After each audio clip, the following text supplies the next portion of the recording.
ನನ್ನ ಹೆಸರು ನಾಗೇಶ್ ಅಂತೇಳಿ, ಕೋಲಾರ ಹತ್ರ ಬಸವನ ಹತ್ರ ನಮ್ಮದು. ನಾನು ಯಪ್ಪನ ಫೇಸ್ಬುಕ್ಕಲ್ಲಿ ನೋಡಿಕೊಂಡು, ಇನ್ಸ್ಟಾಗ್ರಾಮ್ ಫೇಸ್ಬುಕ್ಕಲ್ಲಿ ನೋಡ್ಕೊಂಡಿದ್ದೆ. ಮಂಚೇನಹಳ್ಳಿ ಬಸವಪ್ಪನವರಿಂದ ನನಗೆ ಪ್ರತಿಯೊಂದು ಅನುಕೂಲಗಳಾಗ್ತದೆ. ನಾನು ಯಪ್ಪನ ಹತ್ರ ಬಂದು ಏನೇ ಕೇಳ್ಕೊಂಡು ಕೂಡ ನನಗೆಲ್ಲ ಅನುಕೂಲನೇ ಮಾಡ್ತಾಯಿದೆ. ನಾನು ಇವತ್ತು 2 ಗಾಡಿ ಓನರ್ ಆಗಿದ್ದೇನೆ, ಇವ್ರು ಕೊಟ್ಟಿದ್ದ ಆಶೀರ್ವಾದದಿಂದನೇ. ಇದು ಬಂದು ಪ್ರತಿಯೊಂದು ಕೇಳ್ಕೊಂಡು ಹೋದ್ಮೇಲೆ ನನಗೆಲ್ಲ ಅನುಕೂಲ ಆಗ್ತಾಯಿದೆ. ಇನ್ನು ಮುಂದೇನು ಈ ಯಪ್ಪನ ಆಶೀರ್ವಾದದಿಂದನೇ ನಾನು ಮುಂದೆ ಹೋಗ್ತಾ ಇರೋದು. ಪ್ರತಿಯೊಂದು ನನಗೆ ನಡೆಸ್ಕೊಡ್ತಾ ಇದ್ದಾರೆ. ಎಲ್ಲರೂ ಯಪ್ಪನ ನಂಬಿಕೆ ಇಟ್ಟರೆ ಆ ಯಪ್ಪನ ಪ್ರತಿಯೊಂದು ನಡೆಸ್ಕೊಡ್ತಾರೆ. ಆ ಯಪ್ಪನ ಮೇಲೆ ಯಾರು ನಂಬಿಕೆ ಇಟ್ಟಿದ್ದೀರೋ ಅವ್ರಿಗೆ ಯಾವತ್ತೂ ಕೈ ಬಿಡೋದಿಲ್ಲ, ಇವತ್ತು ಬಿಡೋದು, ಯಾವತ್ತಿಗೂ ಆ ಯಪ್ಪನ ಆಶೀರ್ವಾದ ಇರುತ್ತೆ. ನನ್ನ ಪ್ರತಿಯೊಂದು ಕಾರ್ಯಗಳಿಗೂ ಆ ಯಪ್ಪನದೇ ಆಶೀರ್ವಾದ. ನನಗೆ ಏನಿಲ್ಲ, ಇದೊಂದು ಮಾಡಿಸ್ಬೇಕು ಅಂತೇಳಿ ನನಗೆ ತುಂಬ ದಿನಗಳಿಂದ ಆಸೆ ಇತ್ತು. ನಮ್ಮ ಮಗನ ಕೇಳಿದೆ, ಮಾಡ್ಕೊಡ್ತೀನಣ್ಣ ಅಂದ.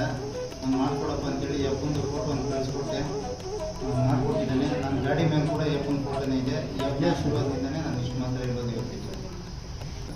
ಮಂಚನಹಳ್ಳಿ ಬಸವಪ್ಪನವ್ರದ್ದು ಭಾವಚಿತ್ರ.